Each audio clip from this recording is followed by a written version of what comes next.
$47.000 millones. Eso valía esta empresa en enero de 2019. 8 meses después no valía prácticamente nada. Y no lo mató una crisis, la mató un documento que ella misma publicó. Adam Neumann había convencido a los inversores más poderosos del planeta de que alquilar oficinas era una revolución tecnológica. Les habló de elevar la conciencia del mundo. Les vendió una religión. Lo que no les mostró fue que, por cada dólar que facturaba, WeWork perdía otro dólar entero. Lo increíble de esta historia no es que cayera, es cómo llegó tan alto. Ahora mismo, en algún escenario del mundo, un fundador está prometiendo cambiar la humanidad. No tiene ganancias, no tiene un producto que funcione del todo, pero tiene algo más peligroso, una historia perfecta. Y las personas más inteligentes de las finanzas estaban a punto de entregarle su dinero.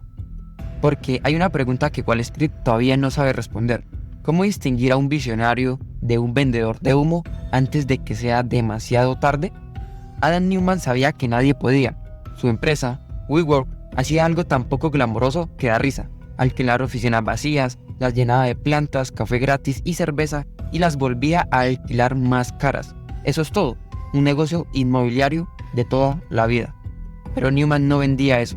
Con casi 2 metros de altura, melena larga y caminando descalzo por la oficina, subía a los escenarios a hablar de elevar la conciencia del mundo. Decía que WeWork no era una empresa, era una energía, que iba a terminar con la soledad, a educar a los hijos de sus miembros hasta resolver el problema de los huérfanos del planeta. A sus empleados les hablaba como un profeta, a los inversores como el próximo Steve Jobs. Y ahí estaba el truco. Neumann no vendía oficinas, vendía la sensación de pertenecer a algo. Y esa sensación no se audita, por eso nunca apareció en ninguna plantilla. Guárdate este dato, porque vuelve al final. Mientras predicaba, Neumann ya tenía montado un negocio paralelo que le pagaba a él aunque WeWork entero se hundiera. Pero toda religión necesita un gran creyente, alguien con una billetera tan enorme como para convertir el delirio en $47.000 millones. Y ese hombre estaba a punto de firmar el cheque más caro y más ciego de su vida. Antes de seguir, si te atrapan estas historias, suscríbete. En Auge y Ruina cae un imperio nuevo cada semana. Los inversores de Wall Street se creen inmunes, analizan, auditan, exigen números. Se supone que son la última defensa contra el humo. Y sin embargo, el cheque más grande de esta historia lo firmó uno de los hombres más ricos del planeta, casi sin mirar. ¿Cómo hace una empresa que pierde dinero cada año para valer $47.000 millones? La respuesta tiene nombre. Masayoshi Son, fundador de SoftBank y dueño de un fondo de $100.000 millones para invertir en tecnología. Son visitó las oficinas de WeWork, apenas 12 minutos, 12. Y en vez de asustarse por las pérdidas, hizo lo contrario. Le dijo a Neumann que no estaba siendo lo suficientemente loco, que peleara más duro, que pensara 10 veces más grande. Después le entregó miles de millones y fijó la evaluación casi a dedo. No la calculó desde las ganancias, porque no había ganancias. La calculó desde la ambición. En su cabeza, WeWork no era una inmobiliaria, era la próxima gran plataforma global y el precio no importaba mientras la historia fuera enorme. Por eso los $47.000 millones nunca fueron un número real, fueron un acto de fe, la convicción de un solo hombre con un cheque gigante apostando a que el relato de Neumann se volviera verdad. El problema es que debajo de ese relato hay una máquina que quemaba $1 por cada dólar que facturaba. Y para esconderla, Neumann había inventado un truco tan audaz que, cuando lo entiendas, no vas a poder creer que nadie lo frenara. Toda burbuja esconde una bomba de tiempo, y la de WeWork estaba en su modelo de negocio, a la vista de todos, si alguien se molestaba en mirar. Porque si una empresa vende billetes de $1 a 50 centavos, ¿de dónde saca el dinero para seguir viva? El truco era este. WeWork firmaba contratos de alquiler larguísimos, de 15 años, y después revendía esos mismos espacios en contratos cortos, de meses. Ganaba la diferencia. Sobre el papel, brillante. En la realidad, una trampa mortal. Mientras la economía subiera y las oficinas se llenaran, funcionaba. Pero el día que llegara una crisis y la gente dejara de alquilar, WeWork quedaba atrapada con miles de millones en deudas a 15 años y nadie que pagara los escritorios. Eso no es una empresa de tecnología, es una inmobiliaria con riesgo extremo. Pero acá viene lo genial y lo cínico. Neumann insistía en llamarla empresa tech. ¿Por qué? Porque a una inmobiliaria el mercado la evalúa en 5 veces sus ganancias. A una empresa de tecnología, 20, 30, 50 veces. La palabra tech no cambiaba el negocio, cambiaba el precio. Hasta se inventó una métrica propia para maquillar las pérdidas, una ganancia ajustada por comunidad, que borraba por arte de magia los gastos que no le convenía mostrar. El disfraz funcionó, y mientras Wall Street le pagaba precio de tecnología a una inmobiliaria, entraba tanto dinero que Neumann empezó a gastarlo de maneras que ni el más excéntrico de los reyes se habría atrevido.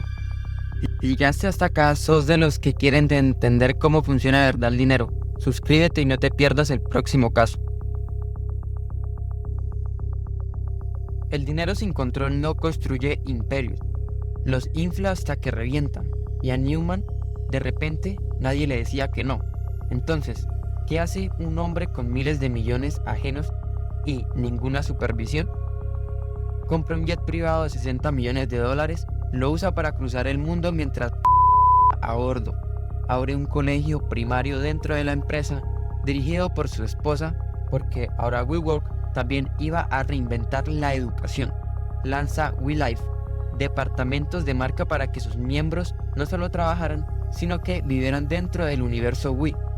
Habla de abrir gimnasios, bancos, hasta de vivir para siempre. Adentro, la cultura era la de un culto. Retiros masivos con alcohol, música y llanto colectivo. Neumann hablando como un mesías.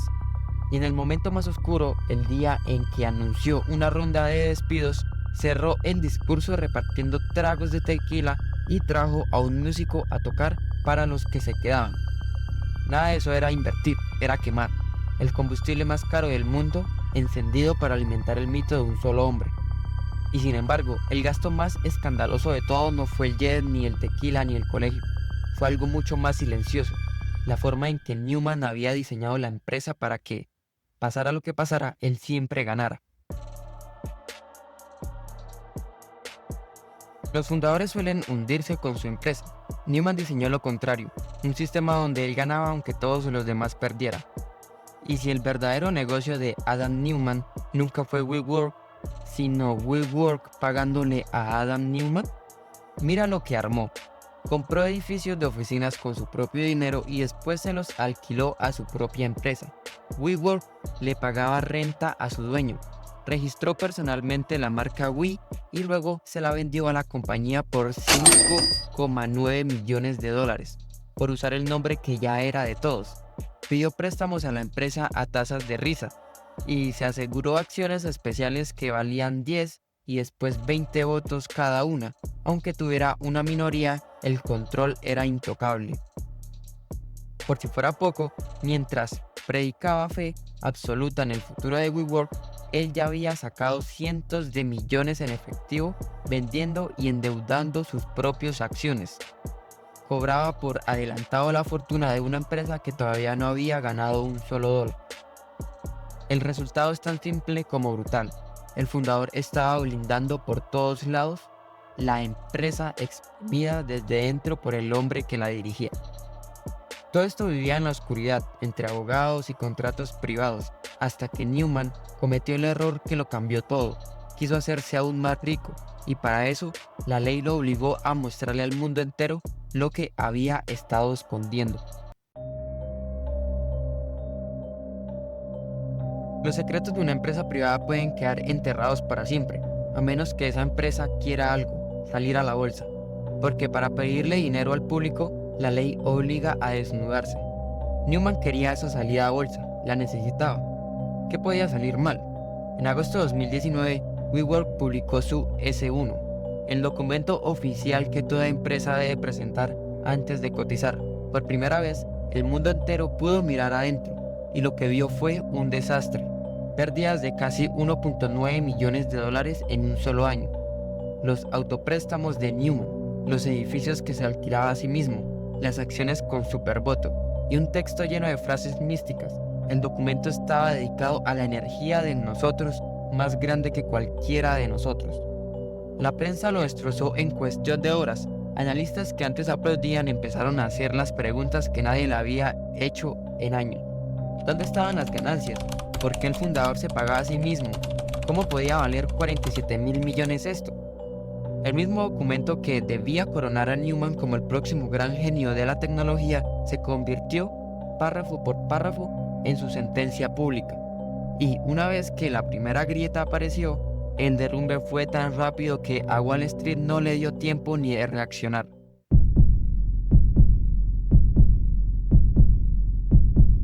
Los grandes imperios suelen tardar años en desmoronarse. WeWork tardó 6 semanas. ¿Cuánto vale realmente algo que solo valía porque todos creían que valía? Apenas se publicó el S1, la magia se rompió. Los inversores que iban a comprar en la salida a bolsa empezaron a hacer cuentas de verdad y los números no cerraban por ningún lado. La evaluación se derrumbó en cascada, de 47.000 millones a 20.000, a 15.000, a menos de 8.000 en cuestión de días, y seguía cayendo. Los bancos que iban a organizar la IPO entraron en pánico.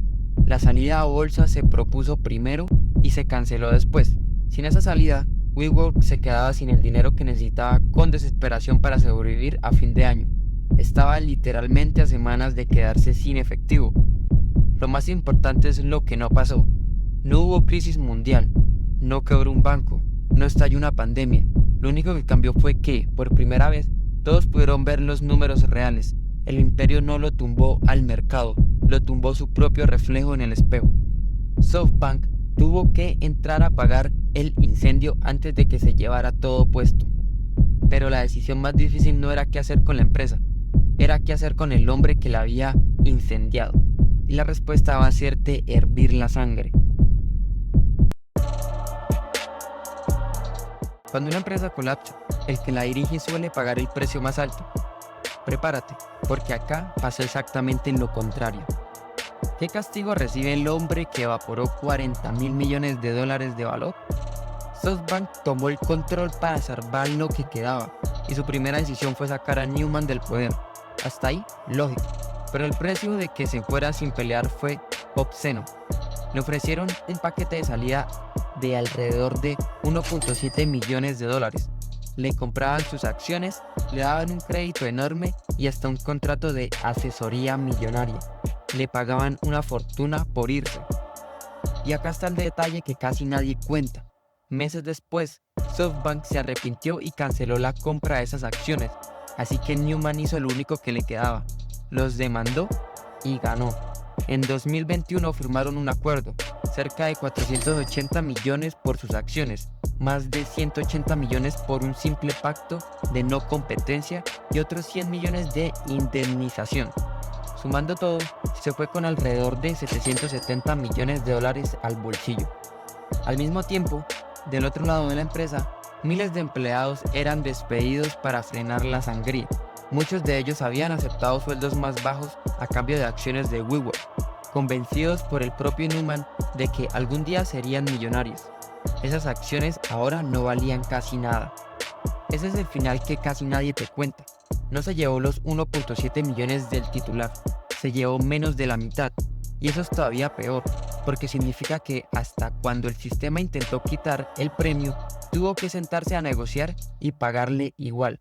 El hombre que lo hundió todo salió con una fortuna que la mayoría no ve en 10 vidas. Los que le creyeron se fueron con las manos vacías. Y si pensás que esto fue solo la historia de un estafador con suerte, te estás perdiendo lo más importante, porque WeWork no fue una anomalía, fue una advertencia. Es fácil mirar esta historia y pensar, qué estafador, menos mal que lo descubrieron. Pero esa es justo la trampa, porque lo más inquietante de WeWork no es Newman, es todo lo que lo rodea y lo hizo posible. Entonces la verdadera pregunta, ¿WeWork fue un accidente o el síntoma de una enfermedad mucho más grande. Mira cómo terminó. En 2021, WeWork finalmente llegó a la bolsa, pero por la puerta de atrás y a una fracción de su antiguo valor. Nunca se recuperó. En 2023 se declaró en bancarrota. El imperio de 47 mil millones terminó oficialmente en cero. Pero WeWork no cayó solo por culpa de un hombre. Cayó porque durante una década entera el dinero fue casi gratis, y ese dinero salió a buscar histerias, no negocios. Fundadores carismáticos, promesas gigantes, pérdidas disfrazadas de crecimiento. El mercado no solo toleraba eso, lo premiaba. Newman no rompió las reglas del juego, entendió el juego mejor que nadie y lo llevó al extremo. Por eso, la parte más incómoda es el final real. Mientras contamos esto, Adam Newman ya levantó cientos de millones de dólares de los mismos círculos de siempre para una nueva empresa. El sistema que lo hizo posible sigue intacto. Y en algún escenario, ahora mismo, otro profeta está prometiendo cambiar el mundo, con una historia perfecta y sin un solo número que lo sostenga. La próxima vez vas a saber qué estás mirando. El próximo imperio ya se está construyendo. Suscríbete para verlo caer.